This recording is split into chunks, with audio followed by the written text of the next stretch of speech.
నమస్కారం. మిథున రాశి వారికి స్వాగతం. మిథున రాశి వారికి ఈ రోజు జూలై 31వ తేదీ శుక్రవారం నాటి రాశి ఫలాలు తెలుసుకుందాం. అయితే వివరాల్లోకి వెళ్లే ముందు మీరు జీవితంలో ఏమైనా సమస్యలతో బాధపడుతున్నట్లయితే వాటి పరిష్కారం కొరకు స్క్రీన్ పై కనిపిస్తున్న మా గురువు గారి నెంబర్ 8008315415 కి సంప్రదించి తగిన పరిష్కారం పొందవచ్చు. అలాగే మా ఛానల్ ని మొదటిసారి చూస్తున్నట్లయితే వెంటనే సబ్స్క్రైబ్ చేసి బెల్ ఐకాన్ నొక్కండి. ఇక మిథున రాశి వారి విషయానికి వస్తే శుక్రవారం కావడంతో లక్ష్మీదేవి శుక్రగ్రహ అనుగ్రహం మీపై ప్రసరించే అవకాశం ఉంది. బుధుడు మీ రాశికి అధిపతి కావడంతో ఈ రోజు సృజనాత్మక సంభాషణ నైపుణ్యం మరింత రాణిస్తాయి. ఉద్యోగులకి కొత్త అవకాశాలు, ప్రశంసలు లభిస్తాయి. వ్యాపారులకి కళ, ఫ్యాషన్, మీడియా రంగాల్లో మంచి ఫలితాలు కనిపిస్తాయి. కుటుంబంలో ఆనందకరమైన వాతావరణం నెలకొంటుంది. విద్యార్థులకి కళా సంబంధిత విషయాల్లో ఆసక్తి పెరుగుతుంది. ప్రేమ సంబంధాల్లో ఉన్న వారికి ఈ రోజు అత్యంత అనుకూలం. కొత్త బంధాలు ఏర్పడే అవకాశం కూడా ఉంది. అయితే కొన్ని జాగ్రత్తలు అవసరం. విలాస వస్తువులపై అనవసర ఖర్చులు పెరిగే అవకాశం ఉంది. బడ్జెట్ ప్రణాళిక పాటించండి. మాటల్లో అతివేగం వల్ల అపార్థాలు తలెత్తే అవకాశం ఉంది. జాగ్రత్తగా మాట్లాడండి. ఆరోగ్యపరంగా కంటి సమస్యలు, చర్మ సంబంధిత ఇబ్బందులు కలవర పెట్టవచ్చు. సన్నిహిత సంబంధాలు అతిగా నమ్మడం వల్ల మోసపోయే అవకాశం ఉంది కాబట్టి జాగ్రత్త వహించండి. పరిహారాల విషయానికి వస్తే శుక్రవారం కావడంతో లక్ష్మీదేవిని పూజించి ఓం శ్రీ మహాలక్ష్మి నమః మంత్రాన్ని 11 సార్లు జపించండి. తెల్లని లేదా ఆకుపచ్చ వస్త్రాలు ధరించి పేదలకి పెరుగు, తెల్లని వస్తువులు దానం చేయడం వల్ల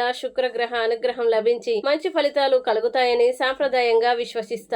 ఇక ఈ రోజు శుభ అశుభ సమయాల విషయానికి వస్తే రాహుకాలం ఉదయం 10:30 నుంచి 12 వరకు ఉంటుంది కాబట్టి ఈ సమయంలో కొత్త పనులు ప్రారంభించకపోవడం మంచిది. యమగండం ఉదయం 7:30 నుంచి 9 వరకు, గుళికా కాలం మధ్యాహ్నం 1:30 నుంచి 3 వరకు ఉంటాయి. అభిజిత్ ముహూర్తం మధ్యాహ్నం 12 నుండి 12:50 వరకు అత్యంత శుభప్రదమైన సమయంగా పరిగణించబడుతుంది. ఈ రోజు మీకు అదృష్ట రంగు తెలుపు, అదృష్ట సంఖ్యలు 5, 6గా ఉంటాయి. ఈ వీడియో మీకు నచ్చినట్లయితే లైక్ చేయండి, షేర్ చేయండి. మీ అభిప్రాయాన్ని కామెంట్ ద్వారా తెలియజేయండి.